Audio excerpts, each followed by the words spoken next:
गोपाला भजो गिरिधर गोविंद गोपाला भजो मुरली मनोहर नंद लाला भजो मुरली मनोहर नंद लाला भजो गिरिधर गोविंद गोपाला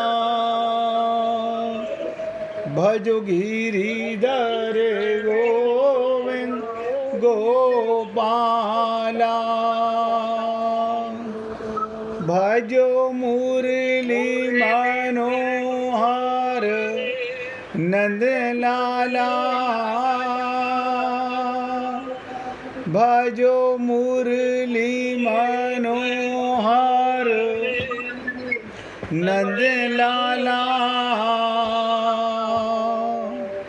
भजो गिरिधर गोविंद गोपाला भजो गिरिधर गोविंद गोपाला बोलिए वृंदावन बिहारी लाल की जय जय श्री राधे जय जय श्री राधे। सभी भक्तों से निवेदन, बहुत एकाग्रचित होकर सत्संग के प्रत्येक शब्द को पूरी एकाग्रता के साथ हृदयंगम करें। जिस किसी के मोबाइल की आवाज़ खुली हो भैया बंद कर लेना और बहुत ध्यान से सुनने का प्रयत्न कीजिएगा एक एक शब्द को। अभी गीता के 3रे अध्याय के 9वें श्लोक पर ही चर्चा है और मैंने कल कहा था कि कल इसके ऊपर थोड़ी सी मार्मिक चर्चा भी करेंगे। भगवान श्री कृष्ण अर्जुन के माध्यम से आप और हम सब लोगों को कर्म योग की प्रेरणा देते हैं। आपको हमको सबको लगता होगा कि कर्म तो हम सब करते हैं, लेकिन कर्म योग नहीं करते। कर्म करना और बात, कर्म योग करना और बात है। तो थोड़ा सा इस चर्चा को बहुत गहराई से सुनने का, एक एक शब्द को ध्यान से समझने का प्रयत्न कीजिएगा। मनुष्य का यानी आप हम लोगों का प्राय ऐसा नेचर है कि जिसमें उसको अपना स्वार्थ दिखाई देता है। उसी कर्म बड़ी तत्परता से करता है। कर्म तो सब करते हैं, कर्म तो सभी करते हैं, लेकिन जिसमें अपना स्वार्थ, अपनी आसक्ति, वो कर्म हम बड़ी तत्परता से करते हैं, तुरंत करना चाहते हैं। भगवत प्राप्ति के लिए हमारा स्वार्थ है कि नहीं, और नहीं है तो क्यों नहीं है? हमारी भगवान के प्रति आसक्ति है कि नहीं, नहीं है तो क्यों नहीं है? ये छोटी छोटी सी बातें, परंतु वही कर्म जो व्यक्ति अपने को देह मान के स्वार्थ और आसक्ति के बस कर्म करता है, वही कर्म उसके लिए बंधन का कारण बन जाता है। आज तक आप और हम लोगों को संसार में बांधने वाला क्या? हमारे कर्म। अतः इस कथन से और इस बंधन से छूटने के लिए ये जो आप और हम लोग अज्ञानतावश प्रकृति के साथ, माया के साथ, संसार के साथ बंध गए हैं, तो छूटने के लिए भगवान कर्म योग के अनुसार आचरण करने की बहुत बड़ी आवश्यकता है। यानी कर्म तो करना ही पड़ेगा, अकर्मा कोई नहीं रह सकता, लेकिन कर्म योग करना पड़ेगा। हमने छोटी छोटी सी बातें आपसे निवेदन की। कर्म माने सेवा, सेवा संसार के लिए और योग अपने लिए, जिसे कहते हैं नित्य योग। आपका परमात्मा के साथ योग, और शरीर से, इंद्रियों से, मन से, बुद्धि से संसार की सेवा। तो कर्म योगी में सभी कर्म, अब ध्यान दीजिएगा, कर्म योगी में सभी कर्म केवल दूसरों के लिए किए जाते हैं, अपने लिए कदापि नहीं। अब यहाँ पर आकर के आप और हम लोग थोड़े से फंसा महसूस करते हैं। अपने लिए कुछ नहीं करना, कुछ नहीं करना, अपने लिए कुछ नहीं करना। अब हमने कल आपसे निवेदन किया था दूसरों के लिए। दूसरे कौन कौन हैं, इसे समझना बहुत जरूरी है। अपने शरीर के सिवाय, अपने शरीर के सिवाय दूसरे प्राणी पदार्थ तो दूसरे हैं ही। ध्यान दीजिएगा, दूसरे प्राणी भी और पदार्थ भी तो दूसरे हैं ही अपने। पर ये अपने कहलाने वाले आप और हम लोग एक जगह आकर के असमर्थ हो जाते हैं। अपने कहलाने वाले क्या? स्थूल शरीर, सूक्ष्म शरीर, इंद्रियां, मन, बुद्धि, प्राण और कारण शरीर, जिसको मैंने कल कहा था कारण शरीर क्या है? अहम, अहंकार भी का संयोग भी दूसरों से है, अपने लिए नहीं है। ये भी दूसरे ही हैं। शरीर की सेवा आपके लिए नहीं है। यहाँ पर अपने तो केवल परमात्मा है। मीरा ने कहा ना, मेरे तो गिरधर गोपाल, दूसरों ना कोई। कारण कि स्वयं जीवात्मा, आप कौन है? जीवात्मा चेतन परमात्मा का अंश है। एक एक शब्द ध्यान दीजिएगा। जीवात्मा परमात्मा का अंश है, और ये शरीर, तीनों शरीर, सूक्ष्म शरीर, स्थूल शरीर, कारण शरीर, और ये सारे पदार्थ जड़ प्रकृति के अंश हैं। सारी क्रियाएं जड़ में और जड़ के लिए ही की जाती हैं। चेतन में, चेतन के लिए कभी कोई क्रिया नहीं होती। बहुत से लोग यहाँ आके असमर्थ हो जाते हैं। कोई कहता है, कोई सारा दिन भगवान का सुमिरन कर रहा है। वो सुमिरन इसलिए कर रहा है कि अगर मैं सुमिरन नहीं करूँगा, मैं भजन नहीं करूँगा, तो मेरा मन तुरंत माया में फंस जाएगा। मन को वहाँ से हटाने के लिए, भगवान को पाने के लिए नहीं। भगवान तो मिले ही हुए हैं। अतः करना अपने लिए है ही नहीं। नोट कर लो, करना अपने लिए है ही नहीं।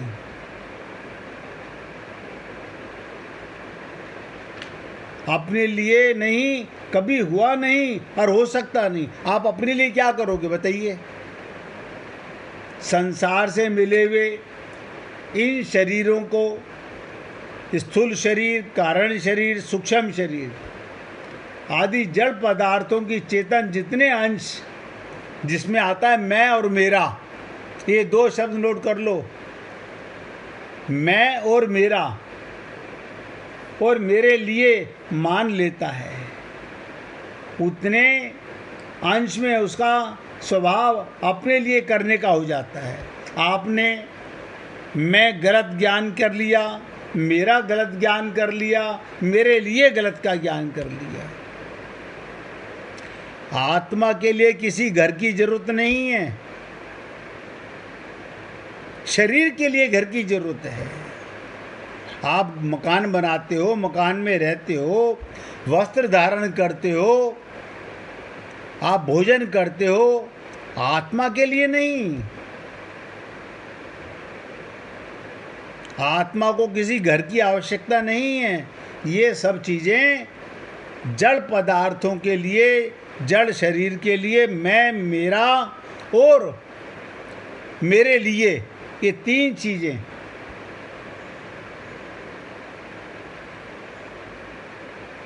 इसीलिए मैंने कहा मैं, मेरा और मेरे लिए, उतने अंश का उसका स्वभाव अपने लिए करना हो जाता है। बस हमने मैं गलत ज्ञान कर लिया, मेरा गलत ज्ञान हो गया, मेरे लिए जब मैं ही का ज्ञान नहीं है तो मेरे लिए गलत ही होगा।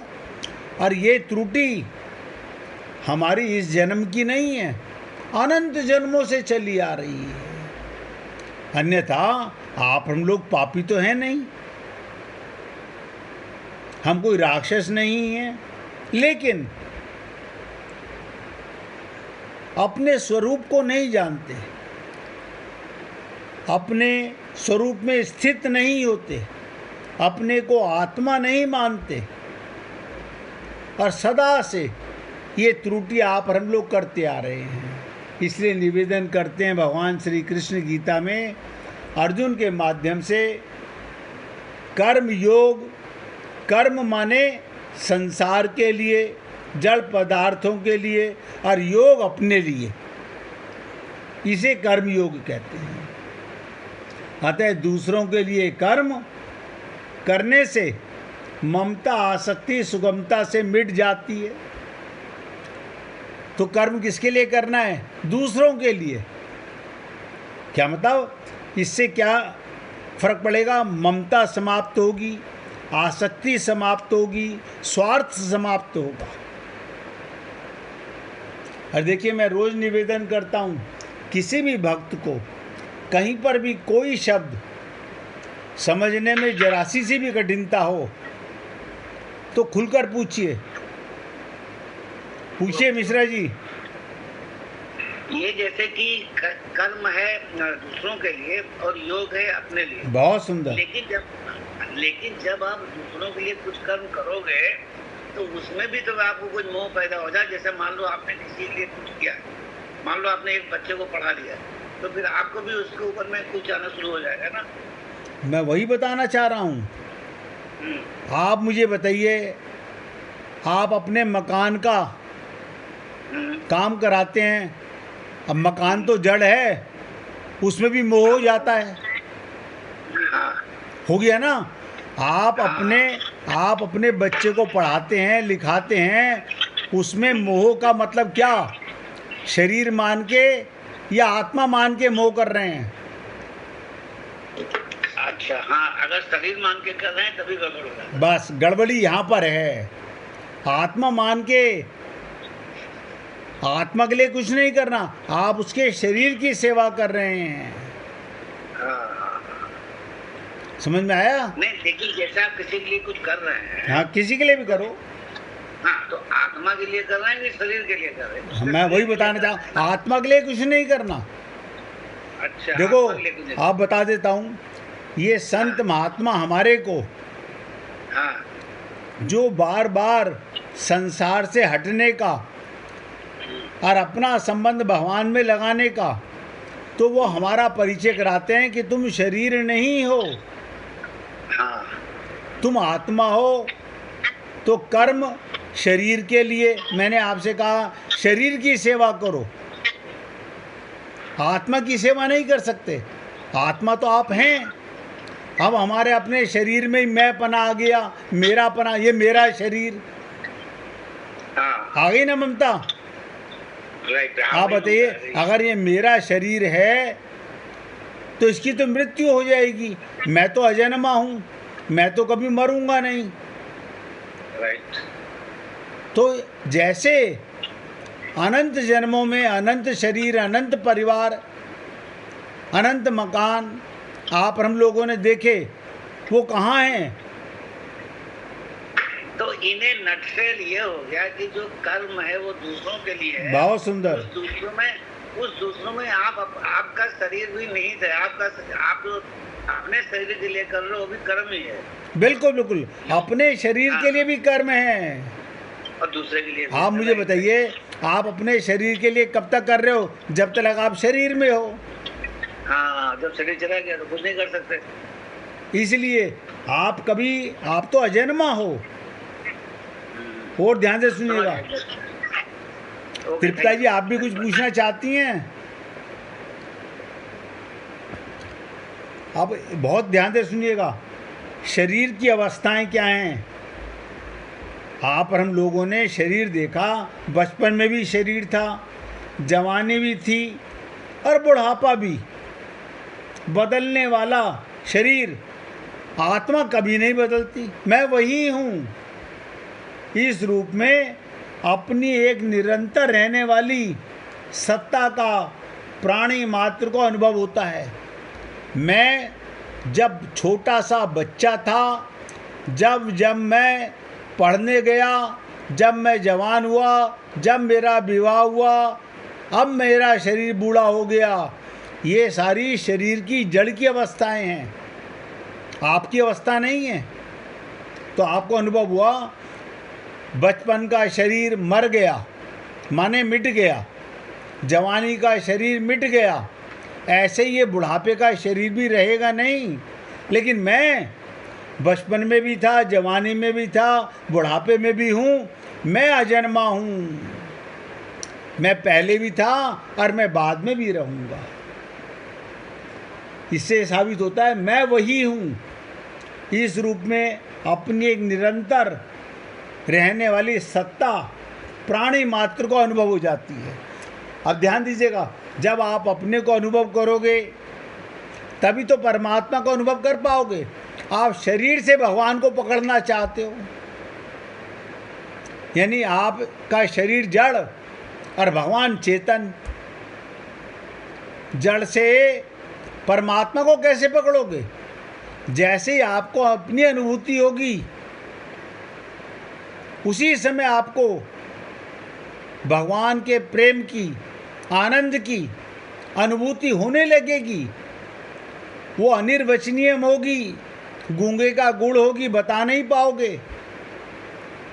इस अपरिवर्तनशील, ध्यान दीजिएगा, इस अपरिवर्तनशील सत्ता हो अपने होनेपन पर परमात्मा तत्व के साथ स्वतः एकता है।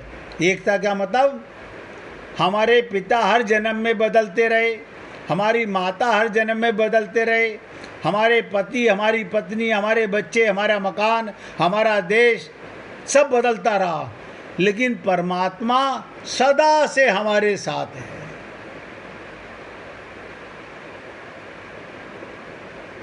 और कई बार हम आपसे निवेदन भी करते हैं, नित्य प्राप्त परमात्मा की प्राप्ति का अनुभव, रियलाइजेशन। आप बताइए, आप पानी पीते हो, आपको पानी का अनुभव होता है। अब आपको लगता होगा वो अनुभव कौन करता है? तृप्ति मिटती है शरीर की, भूख मिटती है शरीर की, आनंद की अनुभूति कौन करता है? आप कहोगे शरीर करता है, शरीर तो जड़ है। आप कहोगे मन करता है, मन तो जड़ है। बुद्धि करती है, बुद्धि तो जड़ है। विवेक अभी जागा नहीं है। लेकिन आपके कारण, आप चेतन हैं, उसके कारण शरीर भी चेतन नजर आता है। जैसे मैं बोलता नजर आता हूं, आप सुनते नजर आते हैं। शरीर खाता नजर आता है, पीता नजर आता है, चलता नजर आता है। किसके कारण? आपके कारण। आप निकल जाएंगे, ये शरीर नश्वर है। फिर शरीर पानी को अनुभव नहीं कर सकता, लेकिन हम जानते नहीं वो अनुभूति शरीर की नहीं थी। जड़ पदार्थ कैसे अनुभव करेगा? हमारे कारण अनुभव कर रहा था। तो परमात्मा तत्व के साथ, भगवान के साथ स्वतः एकता है हमारी, और परिवर्तनशील शरीर के साथ, इंद्रियों के साथ, मन बुद्धि आदि के साथ, संसार के साथ शरीर की एकता है, बदलने वाले की। हमारे द्वारा जो भी क्रिया की जाती है वो शरीर, इंद्रियों आदि के द्वारा ही की जाती है, क्योंकि क्रिया मात्र का संबंध प्रकृति और प्रकृति जन से होता है। और ध्यान से सुनिएगा, इस पर और थोड़ी सी चर्चा करते हैं। इसलिए शरीर के संबंध के बिना हम कोई भी क्रिया नहीं कर सकते। कोई भी कर्म करोगे, आत्मा को क्या करना है? आत्मा कोई कर्म नहीं करती। ये शरीर भगवान ने दिया था क्रिया कर्म करने के लिए। इससे ये बात निश्चित हो गई, सिद्ध हो गई, हमें अपने लिए कुछ भी नहीं करना। जो कुछ भी करना है संसार के लिए करना है। कारण करना उसी पर लागू होता है जो स्वयं कर सकता है। जो स्वयं कुछ कर ही नहीं सकता, उसके लिए करने का विधान ही नहीं। आप बताइए, आपके घर में इलेक्ट्रिसिटी की सप्लाई है, बहुत ध्यान से सुनिएगा। क्या पंखा बिना लगे इलेक्ट्रिसिटी हवा दे सकती है? कहेंगे नहीं, दे तो नहीं रही। एसी कूलिंग कर सकता है बिना एसी के? लाइट कूलिंग कर सकती है? आप कहेंगे नहीं कर सकती।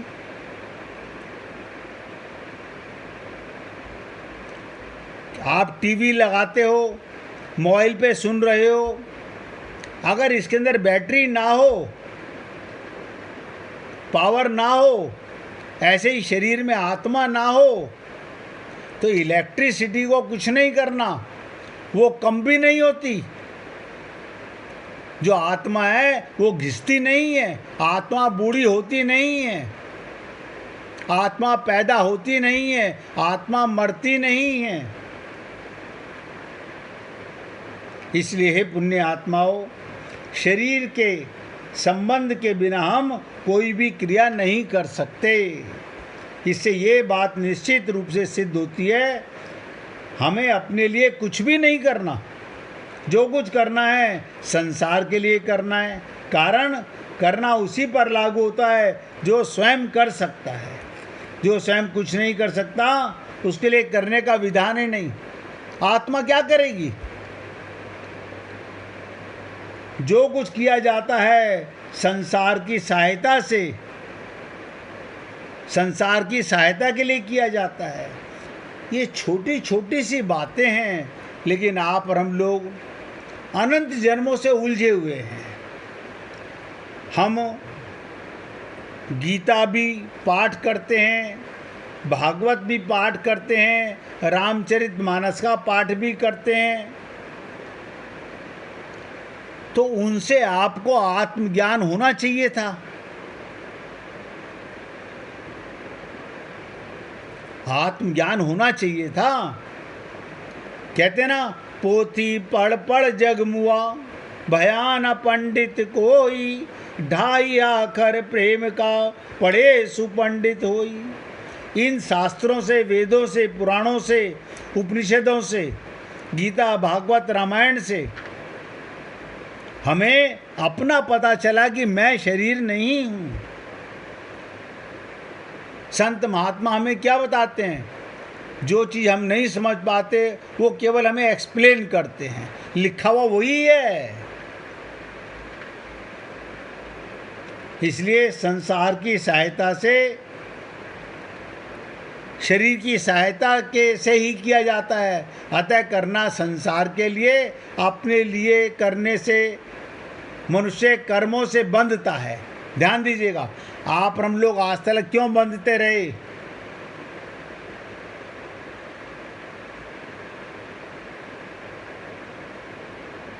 भगवान इस श्लोक में यही तो बताना चाह रहे हैं। हम बंधे क्यों? हमने कर्म योग नहीं, कर्म तो किया।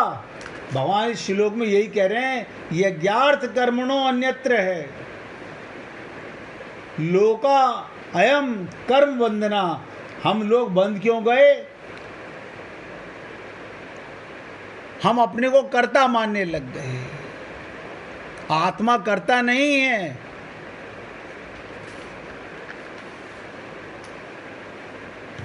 ये छोटी छोटी सी बातें, बिना शरीर के कोई व्यक्ति कर्म नहीं कर सकता।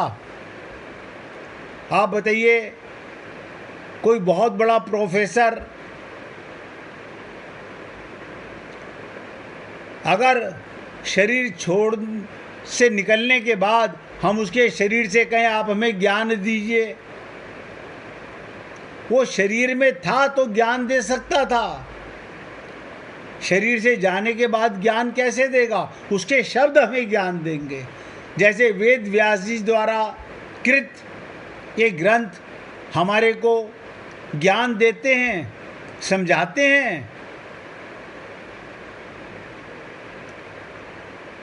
तो विनाशी और परिवर्तनशील, अब नोट कर लो, एक अविनाशी और एक विनाशी। विनाशी और परिवर्तनशील, शरीर, इंद्रियां, मन, बुद्धि, ये सब परिवर्तनशील हैं, ये सब विनाशी हैं। आदि के साथ अपने अविनाशी और अपरिवर्तनशील स्वरूप का कोई संबंध नहीं है। उम्मीद करता हूँ आप सब लोगों ने जिससे एकाग्रता से सुन रहे हो, समझ भी रहे होगे, एक विनाशी और एक अविनाशी।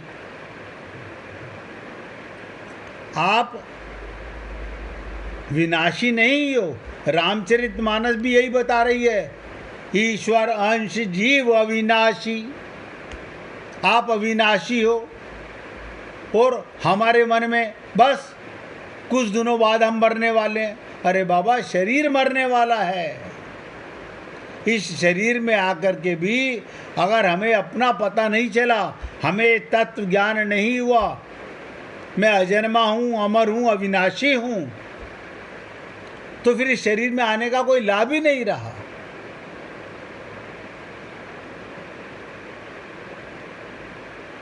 तो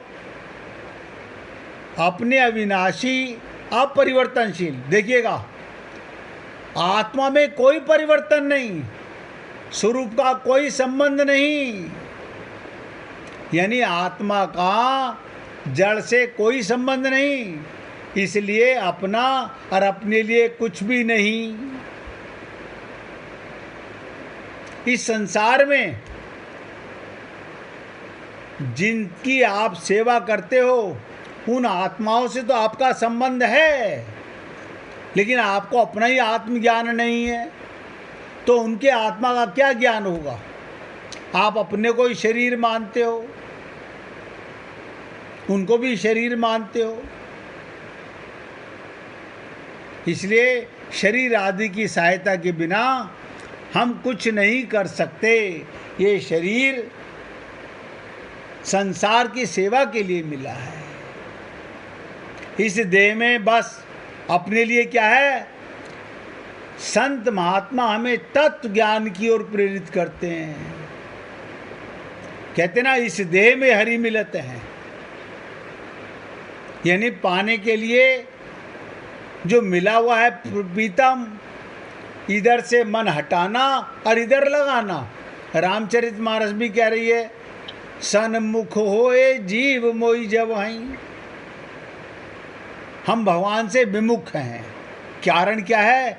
हमने अपने को चेतन आत्मा होते हुए शरीर माना हुआ है और संसार के सन्मुख हैं। शरीर संसार के सन्मुख होगा, आत्मा भगवान के सन्मुख होगी। इसलिए अपने लिए कुछ भी नहीं करना, अपने सत स्वरूप। अब देखिएगा, आप सत, बाकी सब असत। अपने सत स्वरूप के कभी भी कुछ नहीं करना होता, इसमें कभी कमी आए बिना कोई इच्छा नहीं होती। इसलिए अपने लिए कुछ भी नहीं चाहिए। आत्मा का भोजन तो सत्संग है। आत्मा की तृप्ति भगवान के प्रेम से, भगवान की लीलाओं से, भगवान की वाणी से, संतों की वाणी से आत्मा तृप्त होती है। 1 मिनट भगवान का कीर्तन कीजिए, फिर आगे चर्चा करेंगे। गोविंदे गोविंदे गोपाल, भज मन